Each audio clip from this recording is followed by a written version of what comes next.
हमारे समाज में कई जातियां पाई जाती हैं, जिनमें से कुछ जातियां ऊंची तो कुछ जातियां नीची कहलाती। परंतु क्यों, यह सवाल हर एक हिंदू के मन में चुभता रहता है। खासकर देश आजाद हो जाने के बाद यह सवाल हिंदुओं में लगातार बिखराव पैदा कर रहा है। साथ ही जातिवादी राजनीति के कारण हिंदू समाज और ज्यादा खंड खंड हो गया।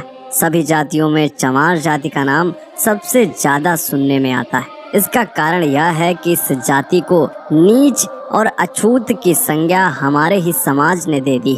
हिंदू धर्म ग्रंथों के अनुसार सभी मनुष्य ब्रह्मा जी ने उत्पन्न किए, इसलिए सभी बराबर हैं। किसी भी धर्म ग्रंथ में जाति का उल्लेख भी नहीं। फिर आखिर क्यों और कब से जातियों का विभाजन हुआ? चमार जाति को नीच और अछूत किसने घोषित किया? आखिर क्या है चमार जाति का इतिहास, जानेंगे आज के वीडियो में। तो दोस्तों, अगर आप एक हिंदू हैं तो आपका यह फर्ज बनता है कि आप इसके असली इतिहास को जान सकें। इसलिए आपसे निवेदन है कि यह वीडियो अंत तक अवश्य देखें।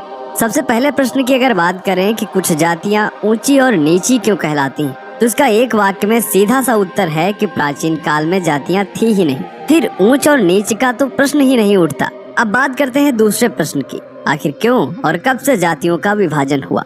महाभारत और रामायण पढ़ने पर हमें यह पता चलता है कि आदिकाल में प्रमुख रूप से देव, दानव, राक्षस, यक्ष, गंधर्व, किन्नर, नाग आदि जातियां थीं। प्रारंभ में धरती के सभी महाद्वीप आपस में जुड़े हुए थे। इस जुड़ी हुई धरती को प्राचीन काल में 7 द्वीपों में बांटा गया, जिनमें जम्बू द्वीप, प्लक्ष द्वीप, सालमली द्वीप, कुश द्वीप, कौच द्वीप, शाक द्वीप और पुष्कर द्वीप थे। इन सभी में जम्बू द्वीप सभी के बीचों बीच था। यहीं पर मानव सभ्यता का विकास हुआ। एक ही कुल व जाति होने के बाद मानव भिन्न भिन्न जगह पर रहकर जातियों में बंटता गया। उस समय कर्म के आधार पर जाति को संबोधित किया गया था। ठीक वैसे ही जैसे आज हम वकील, मास्टर, टेलर, डॉक्टर, जज आदि उनके काम की वजह से कहते हैं। जिस तरह एक वकील का बेटा डॉक्टर, इंजीनियर या जज बन सकता है, ठीक वैसे ही उस समय कर्म अनुसार ब्राह्मण, क्षत्रिय आदि कहे जाते थे। दुर्भाग्य से जाति को आज अलग अर्थों में लिया जाता है। जाति समाज या संप्रदाय पर अध्ययन करने वाले जानते हैं कि सभी का अलग अलग अर्थ होता है।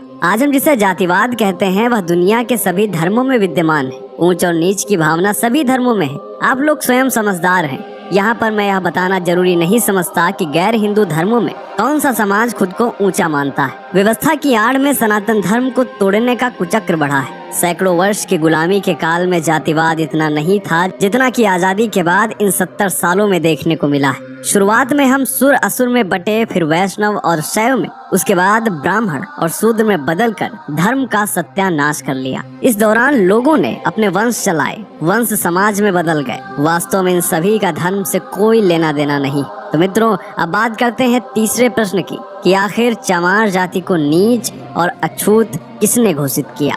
मित्रों, आज के समय में जिनको चमार कहकर बुलाया जाता है, पुराने इतिहास में इनका कहीं भी उल्लेख नहीं। न ही प्राचीन काल में इस शब्द को पाया गया और न ही इस नाम की कोई जाति थी। चमार शब्द का प्रयोग सबसे पहले सिकंदर लोदी ने किया था। दरअसल मुगल आक्रांता जब हिंदुओं पर अत्याचार कर रहे थे, हिंदू धर्म के नाम पर उन पर दबाव डाल रहे थे, तब चमार कहलाने वाले इन्हीं लोगों ने सबसे पहले मुगलों को करारा जवाब दिया था और उनके खिलाफ आवाज उठाई थी। उस समय सिकंदर लोदी ने इन लोगों को दबाने तथा नीच बनाने के लिए इन्हें गिरफ्तार करके चमड़े के काम में धकेल दिया था और उनका अपमान करने के लिए पहली बार चमार शब्द का प्रयोग किया। अब बात करते हैं आखिरी प्रश्न की कि आखिर चमार कहलाने से पहले यह लोग थे कौन। आखिर क्या है चमार जाति का इतिहास। तो मित्रों, सच तो यह है कि हम जिन्हें नीची जाति का कहते हैं और चमार कहकर संबोधित करते हैं, असल में वह चंवर वंश के क्षत्रिय हैं। जी हाँ मित्रों, डॉक्टर विजय सोनकर शास्त्री ने एक पुस्तक लिखी है जिसका नाम है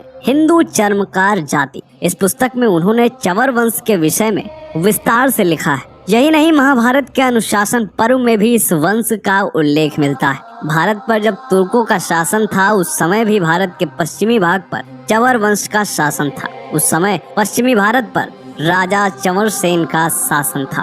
डॉक्टर विजय सोनकर शास्त्री के अनुसार राणा सांगा व उनकी पत्नी झाली रानी ने चंवर वंश से संबंध रखने वाले संत रविदास जी को अपना गुरु मानकर उनको मेवाड़ के राजगुरु की उपाधि दी थी और उनसे चित्तौड़ किले में रहने की प्रार्थना की थी। डॉक्टर शास्त्री ने अपनी किताब में यह लिखा है कि विदेशी मुगल आक्रमणकारियों के आने से पहले भारत में मुस्लिम, सिख व दलित नहीं थे। जिन्हें आज हम दलित कहते हैं, वे सब आंतरिक लड़ाई के कारण धीरे धीरे क्षत्रिय समुदाय से अलग होते गए और इनकी गिनती धीरे धीरे निम्न और शूद्र जाति में की जाने लगी। मित्रों, संत रविदास चित्तौड़ किले में कई महीने रहे थे। उनके महान व्यक्तित्व व उपदेशों से प्रभावित होकर बड़ी संख्या में लोगों ने उन्हें अपना गुरु माना था। उसी का परिणाम है कि आज भी पश्चिमी भारत में बड़ी संख्या में रविदासी हैं।